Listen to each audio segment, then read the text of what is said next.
نحمده ونستعينه ونستغفره ونؤمن به ونتوكل عليه ونعوذ بالله من شرور أنفسنا ومن سيئات أعمالنا من يهد الله فهو المهتد ومن يضلل فلن تجد له وليا مرشدا أما بعد فقد قال الله تبارك وتعالى في كلامه المجيد فأعوذ بالله من الشيطان الرجيم بسم الله الرحمن الرحيم يد الله فوق أيديهم صدق الله العظيم وصدق رسوله النبي الأمين الكريم ونحن على ذلك من الشاهدين والشاكرين والحمد لله رب العالمين. رب تبارک و تعالیٰ کا بے انتہا فضل ہے کہ اللہ تعالیٰ نے ہمیں جہاں حضور پاک صلی اللہ تعالیٰ علیہ وسلم کی خیر امت کا ایک ادنا کا امتی بنایا، وہیں ہم کو اہل ایمان ہونے کے ساتھ ان پیران عظام کے دامن کرم سے بھی وابستہ رکھا. اس پر ہم رب تبارک و تعالیٰ کا شکر ادا کرتے ہیں کہ اللہ نے کروڑوں بندوں میں سے ہمارا انتخاب کیا کہ اس نے ہم کو نسبت سے مالا مال کیا، نسبت کا کرم ہمیں عطا کیا. اب یہ نسبت کا معاملہ ایسا ہے، ابھی ہمارے ذیشان پاشا حفیظہ اللہ ماشاء اللہ اور ان کے برادر دونوں کی گفتگو سننے کا موقع ملا تفصیل سے. ماشاء اللہ میں اس پر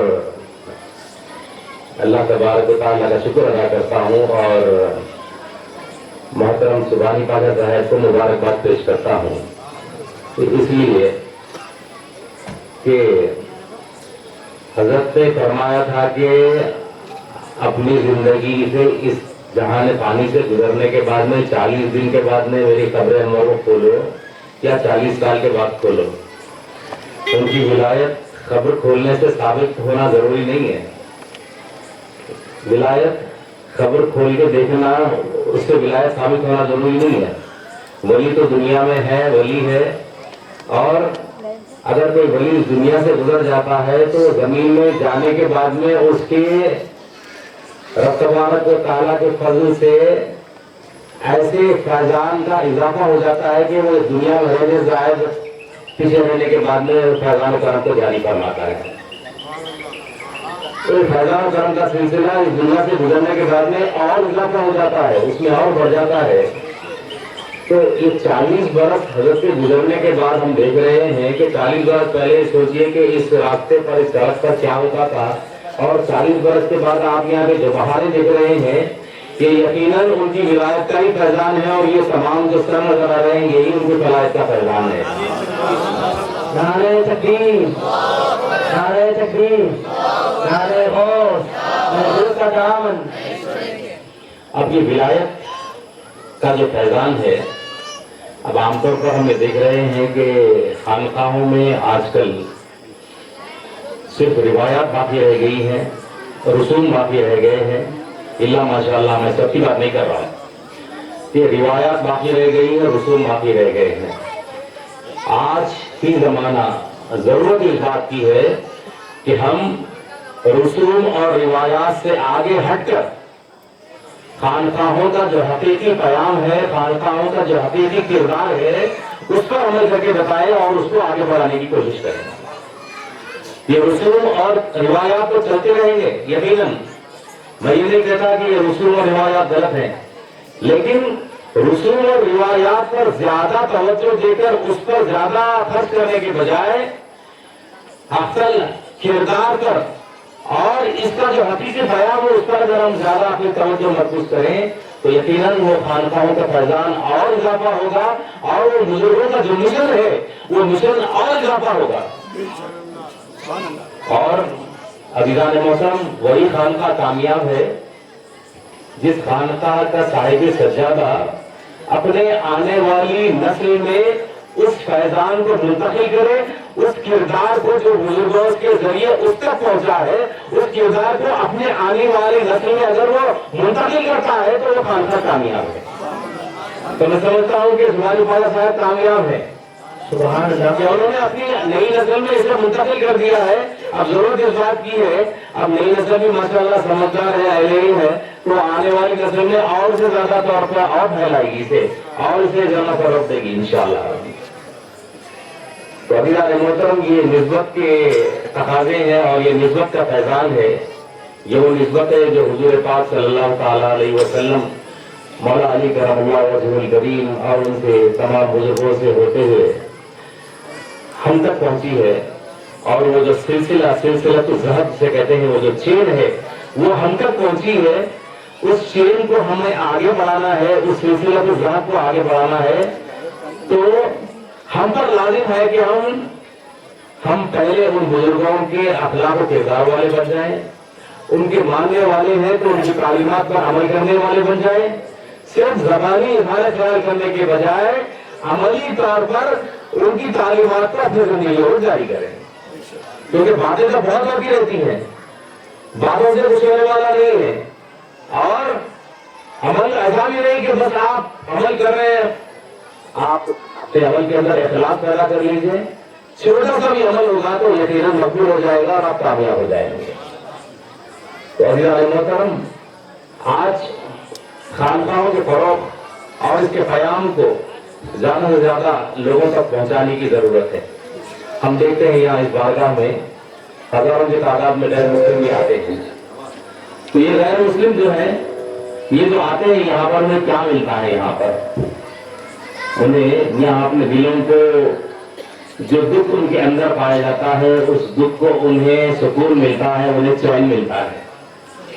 حالانکہ وہ بھی کسی نہ کسی مذہب کے ماننے والے ہیں, لیکن جب وہ یہاں آتے ہیں, اولیاء کی بارگاہ میں آتے ہیں, تو وہ سمجھتے ہیں کہ یہاں ہمیں کچھ نہ کچھ ضرور ملے گا, چین و سکون. انہی سکون اور چین کی تلاش میں جب یہاں آتے ہیں تو پھر اہل خانقاہ پر لازم ہے کہ وہ چین و سکون پہنچانے کا جو سلسلہ ہے اسے دراز کریں, ان کو وہ جو چاہتے ہیں انہیں فراہم کریں. تو پھر وہ دور واپس آئے گا کہ غریب نواز ایکتا و تنہا ہندوستان میں آئے تھے, نہ انہوں نے تقریریں کی تھی, نہ انہوں نے اپنے ساتھ لاہور لشکر خاتمے لایا تھا, بس اپنے کردار سے دہلی سے اجمیر سفر کرتے. تو آپ کو دیکھ کر لوگ ہزاروں کی تعداد میں آپ کے سامنے, آپ کے سفر میں, آپ کے قافلے میں شامل ہوتے ساتھ میں چلے جاتے. سبحان اللہ سبحان اللہ سبحان. عزیزان محترم, ضرورت اس بات کی ہے کہ خانقاہوں کا جو قیام ہے اس قیام کو آگے بڑھانے کے لیے ہم صاحب کردار بن جائیں اور وہ جو نسبت ہم تک پہنچی ہے اس نسبت کی لاج رکھنے کی کوشش کریں. اس نسبت کی لاج رکھنا بہت ضروری ہے. اب دیکھیے ایمان والے جو ہے, الحمدللہ اللہ تعالیٰ نے تمام مسلمانوں کو اہل ایمان بنایا, اور ایمان والا بنانے کے بعد میں یہ جو نسبت ہمیں عطا ہوئی ہے نا, یہ نسبت پر ہم اللہ تبارک و تعالیٰ کا شکر ادا کرنا چاہیے کہ اللہ نے کروڑ بندوں میں سے صرف چند لوگوں کو صاحب نسبت بنایا ہے اور ان سے وابستگی عطا کی ہے. تو اس نسبت کے بڑے تقاضے ہیں. ہم صرف لباس پہننے سے صاحب نسبت نہیں ہو جاتے, ہم مختلف رنگوں کے لباس پہننے سے صاحب طریقت نہیں ہو جاتے. اور طریقت یہ نہیں ہے کہ ہم رنگ برنگے لباس پہننے سے صاحب طریقت ہو جائے, ہم رسوم اور روایات پر عمل کریں گے تو صاحب طریقت ہو جائے. ہم اگر صرف دکھاوا کریں تو ہم صاحب طریقت ہو جائیں, یہ ضروری نہیں ہے. ایسا ہوگا ہی نہیں, اس لیے کہ پھر وہ معاملہ کیا ہوگا, کچھ دیر میں معاملہ بالکل ختم ہو جائے گا. آنے والا دیکھے گا کہ بس یہاں پر لباس کے علاوہ دکھاوے کے علاوہ کچھ نہیں ہے, پھر وہ اپنے راستہ لے لے گا اور نکل جائے گا یہاں سے. تو ہمیں اس رنگ کے ذریعے جس کے ذریعے وہ خریب آ رہا ہے اس کو خرید کرنے کے لیے اپنے اندر اخلاص اور وہ کردار جو بزرگوں تک ہم تک پہنچا اس میں ہمیں اضافہ کرنے کی ضرورت ہے. وہ جو چنگاری اندر موجود ہے اس چنگاری میں اضافہ کرنے کی ضرورت ہے. سبحان اللہ. تو اس کے لیے ضروری ہے کہ ہم تھوڑی سی اور زیادہ کوشش کریں, تھوڑی سی جدوجہد اور زیادہ کریں, تھوڑی محنت اور کریں. اگر تھوڑی محنت ہم اور کرتے ہیں تو یقیناً ہم کامیاب اور کامران ہو جائیں گے. عزیزان محترم, نسبت کی لاج رکھنا بہت ضروری ہے. خانقاہوں کا جو آج کا موجودہ دور ہے, یہ موجودہ جو حالات ہیں ان حالات میں ضروری ہے کہ اہل خانقاہ پہلے سے زیادہ صاحب کردار بنے, پہلے سے زیادہ لوگوں کو فیض پہنچانے والے بنے, پہلے سے زیادہ اپنے اندر تبدیلی لائیں، پہلے سے زیادہ وہ ان بزرگوں کے پیغام کو پہنچانے والے بن جائیں۔ سبحانی پاکر صاحب ماشاء اللہ کافی محنت کرتے رہتے ہیں۔ ابھی جیسا کہ ان کے پردھان نے کہا، یقیناً شہر سے دور تعالیٰ اس مقام پر تمام چیزوں کو اجرا جمع کرنا، لیکن اس میں محنت اور مشقت لگتی ہے، محنت اور مشقت کے ساتھ دوسرے وسائل بھی لگتے ہیں۔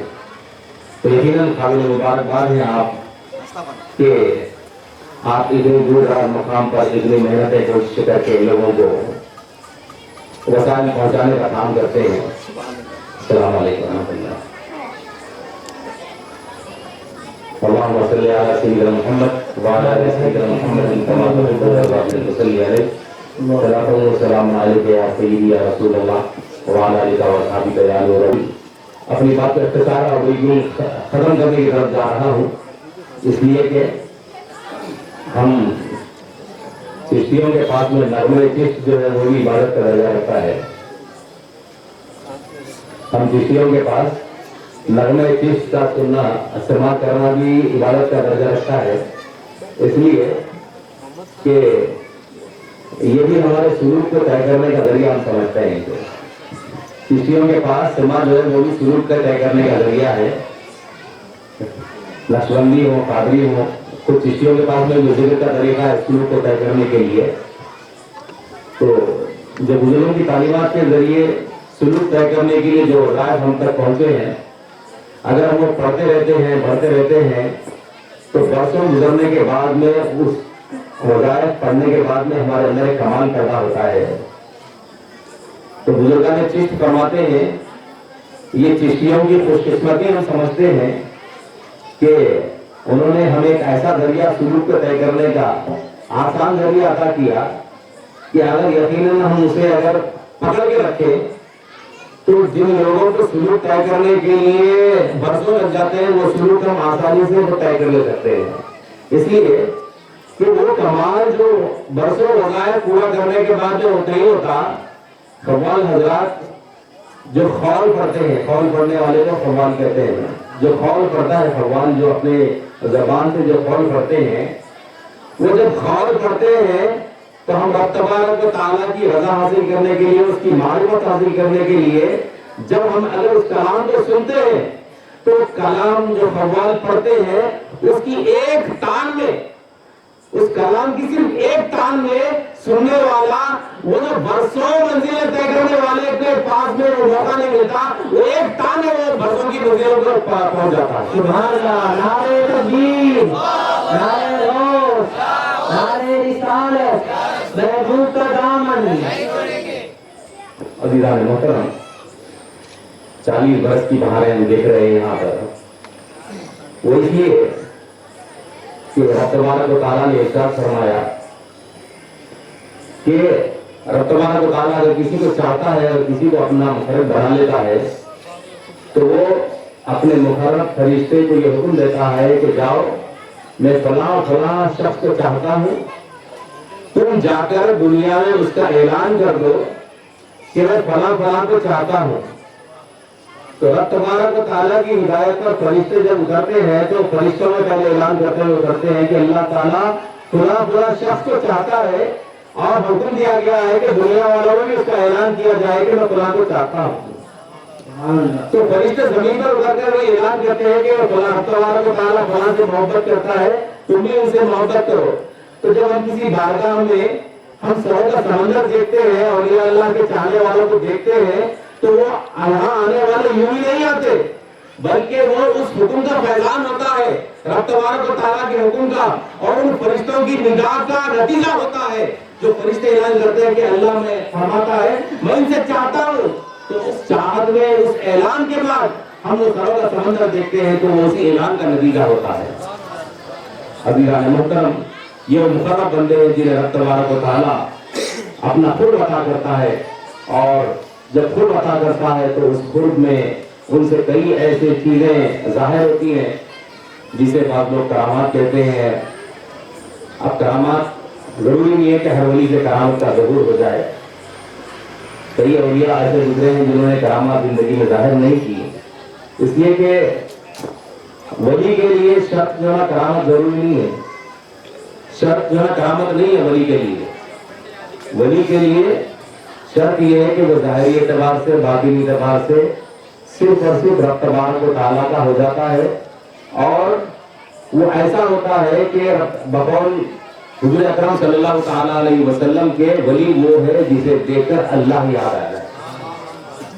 ولی وہ ہے جسے دیکھ کر اللہ یاد آ جائے. سبحان اللہ سبحان اللہ. اور لوگ یہ کہتے ہیں کہ بھائی ان ولیوں کے پاس جانے کا فائدہ کیا ہے، ملتا کیا ہے ان ولیوں کے پاس جانے کے بعد؟